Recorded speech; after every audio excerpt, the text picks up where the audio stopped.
Kemudian kalau kita bahas lagi Beb, tentang hijrahnya Nabi Muhammad SAW, ada yang menarik juga. Jadi sebelum hijrahnya Nabi, itu kan Nabi mengalami berbagai macam kesulitan-kesulitan. Mulai dari urusan ekonomi yang diboikot, kemudian setelah itu juga bagaimana jiwa beliau itu pun juga terancam.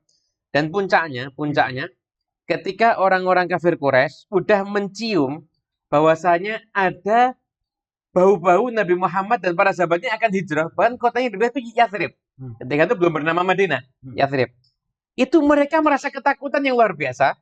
Kenapa? Karena perjalanan dagang orang-orang Mekah itu lewat Madinah. Jadi akhirnya mereka takut kalau sampai kaum muslimin berkuasa di situ, punya power di situ, ya mereka terancam. Dan yang terancam itu adalah sesuatu yang paling mereka cintai, harta benda mereka. Akhirnya ketika itu terjadilah kaum kafir Quraisy yang ada di situ. Kemudian mereka niat gimana caranya kita harus menghentikan urusan ini.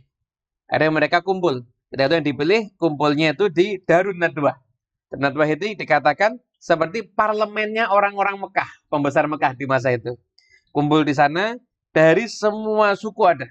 Ada dari Bani Makhzum, ada Abu Jahal, dan dari Bani Abdul Manaf, dari Bani Abdul Dar, dari Bani Abdul Uzza, semuanya tuh kumpul jadi satu di situ. Nah, dalam pertemuan itu iblis pun datang. Iblis kelompoknya iblis tahu nih satu ini kelompok. Iya, satu kelompok. Sama prinsipnya kayak begini, musuh dari musuhku adalah temanku. Iya. Iblis kan pasti musuh Nabi Muhammad karena Nabi Muhammad itu orang yang paling dicintai oleh Allah Subhanahu wa taala. Iblis masuk ke situ, penampilannya orang tua dan pakai kain tebal begitu. Kemudian seraya menawarkan diri, kamu jangan sampai kehilangan ide-ide cemerlang dari saya yang akan saya sampaikan nanti. Akhirnya terjadi satu pertemuan. Ada yang mengusulkan, namanya Abul Aswad mengusulkan gini aja, biarkan aja Muhammad pergi, dan setelah itu yang penting kita nggak usah tahu tentang dia lagi. Dan kita larang dia untuk masuk ke sini lagi. Kemudian kata iblis tadi, yang nyamar sebagai orang tua dari Najd tadi itu, mengatakan, ini bukan ide yang bagus. Kamu nggak lihat Muhammad itu gimana pinternya bicara. Bagaimana beliau itu bisa menguasai hatinya orang. Bisa merebut hatinya orang. Kalau kita biarkan pergi, yang terjadi adalah dia buat kekuatan di luar, dan dia akan kembali ke sini dan kamu akan dikalahkan. Akhirnya ada yang usul lagi, gini aja, kita penjarakan aja. Jadi dia tidak bisa kemana-mana. Kata Iblis, ini juga bukan usul yang bagus. Kamu kira kalau kamu penjarakan, kabarnya nggak bisa sampai di luar. Kalau kabarnya sampai di luar, benar saya itu ada serangan, ya dia bisa dibebaskan lagi. Kamu juga akan kalah. Akhirnya Abu Jahal yang punya usul. Dan Abu Jahal usulnya begini, saya punya usul yang kalian tidak pernah kepikiran ini. Siapkan dari setiap kabilah, siapkan satu orang pemuda yang kuat, yang terpandang. Saya tuh beri senjata pedang, itu masing-masing 10 orang pemuda ini dari 10 kabilah yang berbeda, masing-masing berbarengan mengeksekusi Nabi Muhammad SAW. Nah, kalau nanti ditanya, siapa yang melakukan? Ini juga. Jadi Bani Hashim nggak bisa nuntut. Bani Hashim nggak bisa nuntut. Kenapa? Karena pelakunya berhadapan dengan 10 kabilah. Hingga akhirnya mau nggak mau cuma terima dia. Dianya pun kalau ditanggung sama 10 kabilah juga nilainya enteng. Nggak jadi satu hal yang memberatkan. Kata iblis, ini baru ide yang bagus. Jadi Abu Jahal itu punya tingkat kriminal yang di atasnya iblis berarti. Iblis nggak kepikiran. Iblis nggak kepikiran, Abu Jahal kepikiran.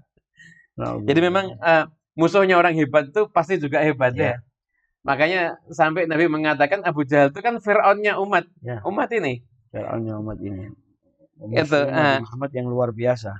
Kemudian setelah itu akhirnya mereka sepakat dan akhirnya Rasulullah SAW di hari itu mendapatkan kabar dari malaikat Jibril dan akhirnya pergi untuk meninggalkan kota Mekah dan yang diajak Sayyidina Abu Bakar As-Siddiq. Dan Sayyidina Ali dipilih oleh Rasulullah untuk menggantikan posisi beliau di rumahnya.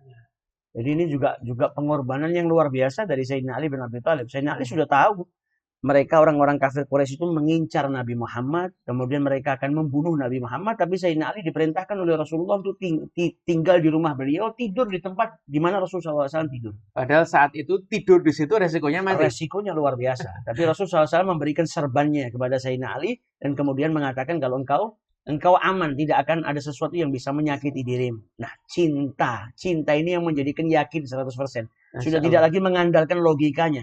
Kalau mengandalkan logikanya, saya tidur di situ, mereka datang untuk bunuh dirimu. Kalau saya di situ ya pasti saya yang mati. Ya, tahu dari mana kalau yang tidur Sayyidina Ali? Apalagi serbannya Rasulullah. Iya. serbannya Rasulullah. Karena cinta tadi menjadikan Sayyidina Ali tidak memikirkan resiko-resiko itu yang ada. Keimanannya dan cintanya kepada Rasulullah SAW kepada Nabi Muhammad. Taat yang luar biasa. Dan Rasulullah SAW ketika keluar dari rumahnya nggak seorang pun melihat. Jadi betul-betul dijaga oleh Allah Subhanahu Wa Taala. Di antara yang menarik, yang saya baru ingat ini, ada pernah keterangan yang disampaikan oleh para ulama. Kenapa kok yang diajak Sayyidina Abu Bakar As-Siddiq? Sebenarnya kalau Nabi itu mau berangkat rombongan ngejak Sayyidina Umar, selesai permasalahan. Ya. Atau buat rombongan Sayyidina Umar, Sayyidina Hamzah di situ, Sayyidina Ali di situ, jagoan perang semua ini. Orang-orang Mekah pasti mikir, karena ini resikonya bahaya kalau ngelawan kelompok ini. Tapi kenapa yang diajak kok Sayyidina Abu Bakar As-Siddiq yang imannya luar biasa, cinta luar biasa, tapi bukan jagoan perang. Untuk itu mungkin Sayyidina Umar atau Sayyidina Hamzah lebih bisa membuat Nabi aman. Tapi karena memang Nabi Muhammad SAW memang tidak mau bergantung kepada makhluk, beliau hanya mau bergantung kepada Allah Ta'ala. Sehingga ketika dalam satu posisi, yang nanti juga pasti akan tentu bahas juga, ketika posisi orang-orang kafir kalau lihat tempat kakinya pasti akan lihat Sayyidina Abu Bakar dan Nabi Muhammad, tapi mengatakan la tahzan innallaha ma'ana. Jangan sedih, sesungguhnya Allah bersama dengan kita. Seandainya itu kalau itu kan muncul dari keimanan Nabi yang luar biasa. Saya hanya minta perlindungan kepada Allah Ta'ala. Sehingga keluarlah perkataan innallaha ma'ana, sesungguhnya Allah bersama dengan kita. Kalau seandainya yang diajak sama Nabi Sayyidina Umar atau Sayyidina Hamzah, mungkin la tahzan inna Hamzata ma'ana atau inna Umar ma'ana. Tapi Nabi enggak mau. Kalau Sayyidina Hamzah dan Sayyidina Umar manusia, pasti bisa dikalahkan juga.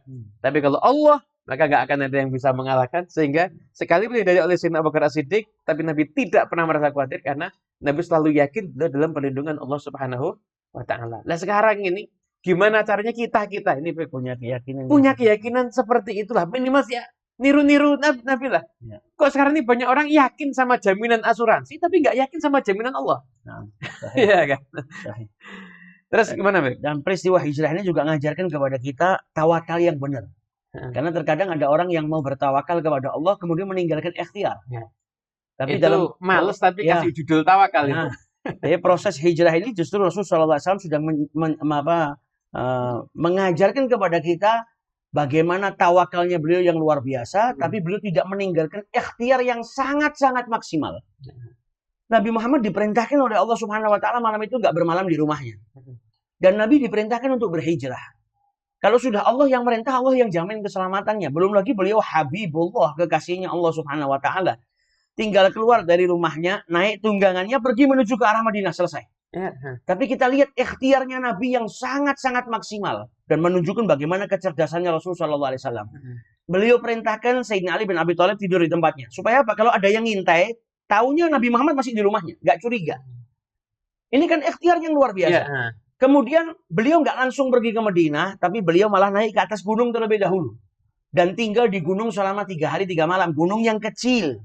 Kenapa nggak langsung pergi? Itu ikhtiar beliau yang luar biasa. Karena pasti ketika mereka tahu kalau yang di rumah itu bukan Rasulullah, mereka semua akan menyebarkan mata-matanya, pasukannya untuk mencari Rasulullah SAW. Di jalan ke arah Madinah itu. Ya, di jalan ke arah Madinah pasti akan banyak mata-mata orang-orang Quraisy yang akan menangkap Rasulullah SAW. Tapi Nabi Muhammad lebih memilih bersembunyi terlebih dahulu. Dan sembunyinya 3 hari. Karena biasanya hari pertama mereka akan full tenaganya, mereka akan secara maksimal mencari Nabi Muhammad. Hari kedua kalau sudah nggak dapat, semangatnya mulai kendor. Jadi 50%. Hari ketiga 30%. Hari keempat mereka nggak nyari. Ini 3 hari nggak ada kok. Pasti sudah sampai ke Madinah. Nah, ini kan strategi yang luar biasa.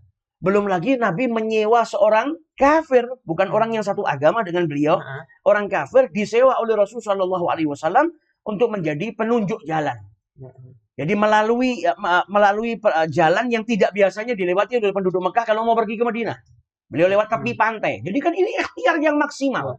Islam berarti juga mengajarkan profesional ya, sekalipun nggak seagama, tapi kalau dia itu punya kemampuan yang bisa kita pekerjakan, ya kita mempekerjakan Ya. orang non-muslim juga boleh, nggak ada masalah kan? Dan kita lihat bagaimana ikhtiarnya yang hebat Nabi itu. Sampai seperti itu detail dari beliau. Padahal beliau cuma keluar dari rumahnya, naik tunggangannya. Sampai ke Madinah pasti udah dijamin sama Allah Ta'ala. Tapi beliau mengajarkan kepada umatnya bagaimana melakukan sesuatu itu dengan cermat, dengan baik, dengan tatanan yang baik. Ini kan semua bukan asal-asalan, tapi strategi yang luar biasa.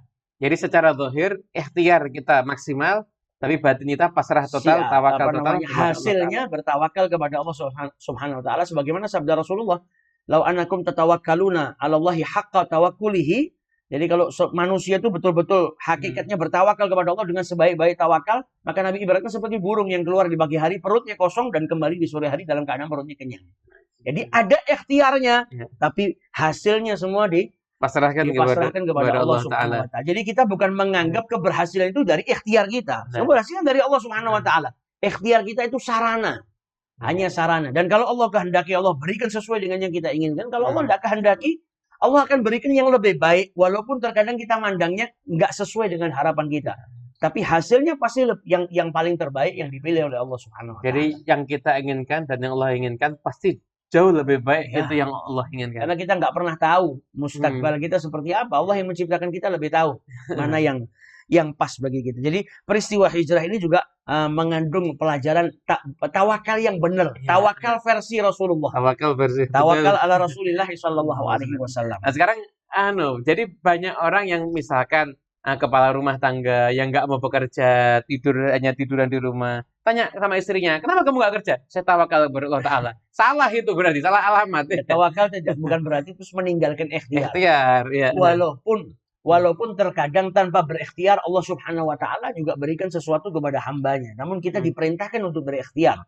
Seperti misalnya orang tua kan kadang ada orang tuanya anak yang sudah tidak bekerja lagi. Namun dia dicukupi oleh anaknya.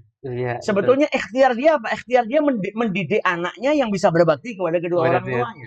Masya Allah. Jadi bukan berarti kita diharamkan untuk berikhtiar, tidak. Bahkan Nabi Muhammad mengajarkan kepada kita bagaimana berikhtiar. Makanya kalau kita lihat di perang Badar kan juga luar biasa, Beb. Nabi itu kan sudah ngasih tahu, ini meninggal di sini, ini meninggal di sini. Tapi ikhtiarnya tetap. Ikhtiarnya maksimal. Bahkan malam itu doa dengan luar biasa. Padahal beliau sudah tahu bakal menang.